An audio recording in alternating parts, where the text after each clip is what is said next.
James and the Giant Peach, Part 3. The next moment, James was running back towards the house as fast as he could go. He would do it all in the kitchen, he told himself, if only he could get in there without Aunt Sponge or Aunt Spiker seeing him. He was terribly excited. He flew through the long grass and the stinging nettles, not caring whether he got stung or not on his bare knees, and in the distance he could see Aunt Sponge and Aunt Spiker sitting in their chairs with their backs towards him. He swerved away from them so as to go around the other side of the house, and then suddenly, just as he was passing underneath the old peach tree that stood in the middle of the garden, his foot slipped, and he fell flat on his face in the grass. The paper bag burst open, and as it hit the ground, the thousands of tiny green things were scattered in all directions. James immediately picked himself up onto his hands and knees and started searching for his precious treasures. But what was this? They were all sinking into the soil. He could actually see them wriggling and twisting as they buried their way down into the hard, hard earth. And at once he reached out a hand to pick some of them up before it was too late, but they disappeared under his fingers. He went after some others, and the same thing happened. He began scrabbling around frantically in an effort to catch hold of those that were left, but they were too quick for him.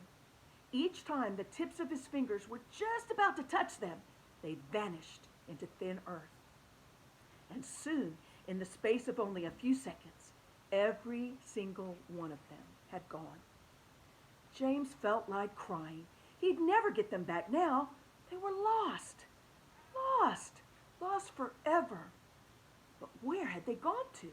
And why in the world had they been so eager to push down into the earth like that? What were they after? There was nothing down there. Nothing except the roots of the old peach tree and a whole lot of earthworms and centipedes and insects living in the soil. But what was it that the old man had said? Whoever they meet first, be it a bug, an insect, an animal, or a tree, that will be the one who gets the full power of their magic. Good heavens, thought James, what's going to happen in that case if they do meet an earthworm, or a centipede, or a spider? And what if they do go into the roots of the peach tree? Get up at once, you lazy little beast! A voice was suddenly shouting into James's ear. James glanced up and saw Aunt Spiker standing over him, grim and tall and bony, glaring at him through her steel-rimmed spectacles. Get back over there immediately and finish chopping those logs, she ordered. Aunt Sponge, fat and pulpy as a jellyfish, came waddling up behind her sister to see what was going on. Why don't we just lower the boy down the well in a bucket and leave him there all night, she suggested. That ought to teach him not to laze around like this the whole day long. That's very good wheeze, my dear Sponge, but let's make them finish chopping up the wood first. Be off with you at once, you hideous little brat, and do some work. Slowly, sadly, poor James got up off the ground and went back to the woodpile. Oh, if only he hadn't slipped and fallen and dropped that precious bag. All hope of a happier life had gone completely now. Today and tomorrow and the next day and all the other days as well would be nothing but punishment and pain, unhappiness and despair. He picked up the chopper and was just about to start chopping away again when he heard a shout behind him that made him stop and turn. Sponge! Sponge! Come here at once and look at this! At what? It's a peach! Aunt Spiker was shouting. A what? A peach! Right up there on the highest branch. Can't you see it? I think you must be mistaken, my dear Spiker. That miserable tree never has any peaches on it. There's one on it now, Sponge. You look for yourself. You're teasing me, Spiker. You're making my mouth water on purpose. There's nothing to put into it. Why, that tree's never even had a blossom on it, let alone a peach. Right up on the highest branch, you say? I can't see a thing. Very funny. Ha, ha, ha. Good gracious me. Well, I'll be blowed. There really is a peach up there. Ooh, a nice big one, too. Aunt Spiker said.